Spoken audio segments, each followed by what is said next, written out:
अवधूत चिंतन श्री गुरुदेव दत्त. नमस्कार. अल्पनीता शोमध्ये तुमचे स्वागत. विश्वासच बसत नाही की अत्यंत दमदार ॲथलीट विनेश फोगाटचा कालचा सेमीफायनलचा परफॉर्मन्स एकदम उत्तम आणि दणक्यात होता. आणि आज Vinesh Phogat Paris Olympic final खेळू शकणार नाही. का? तर तिचे वजन 50 किलोंपेक्षा 100 ग्रॅम अधिक होते. हे ऐकून जर आपल्या मनाला धक्का बसतो तर विचार करा विनेशच्या मनाने कसे सहन केले असेल. पॅरिस ऑलिम्पिकमध्ये भारताचा पराभव, एक सुवर्ण संधी गेली.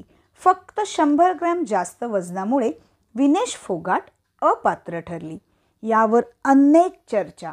विनेशच्या अपात्रतेवर जबाबदार कोण? यात काही षडयंत्र असेल का? विनेश फोगाट फायनल सामना खेळू शकणार नाही. लोकसभेत खूप मोठा गदारोळ झाला आहे. पी.टी. उषा भारतीय ऑलिम्पिक संघटनेच्या अध्यक्षा आहेत. क्रीडा मंत्री लोकसभेत काय चर्चा करतील यावर लक्ष सर्वांचे आहे. सर्व राजकारण्यांनी आपली मते मांडली. सर्व राजकारणी विनेश फोगाटच्या बाजूने आहेत. भारतीय कुस्ती संघटनेमध्ये नाराजी. भारतीय कुस्ती संघटना याबाबत अपील करणार आहे. मंगळवारी सकाळी विनेश फोगाटचे वजन 50 kgच्या आत होते, म्हणजे 50 किलोच्या आत होते.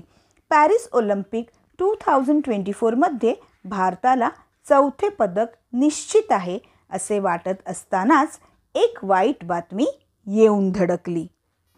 सर्व अडचणींना झुगारून फायनलला पोहोचलेल्या या कुस्तीपटूचे वजन मंगळवारी रात्री अंदाजे 2 किलोपेक्षा जास्त होते. रात्रभर न झोपता व्यायाम, जॉगिंग, स्किपिंग आणि सायकलिंग सर्व प्रयत्न केले, पण कुठेतरी अपूर्ण पडले. आणि आता विनेश फोगाटला पॅरिसच्या रुग्णालयात डिहायड्रेशनमुळे दाखल करण्यात आले आहे. तशी प्रकृती ठीक आहे. पॅरिस ऑलिम्पिक 2024मध्ये विनेश फोगाट फक्त 100 ग्रॅम जास्त वजनामुळे थोडक्यासाठी अपात्र ठरली. जरी विनेशजी तुम्ही ऑलिम्पिकमध्ये अपात्र ठरला असाल, पण प्रत्येक भारतीयांच्या मनात कौतुकास पात्र आहात. भविष्यामध्ये उज्ज्वल यश प्राप्त कराल याची आशा नाही, पूर्ण खात्री आहे. तुम्हाला मानाचा मुजरा.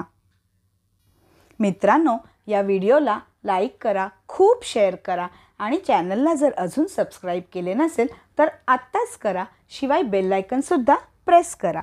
तर पुन्हा भेटूयात अल्पनीता शोच्या एका नवीन व्हिडिओमध्ये. धन्यवाद.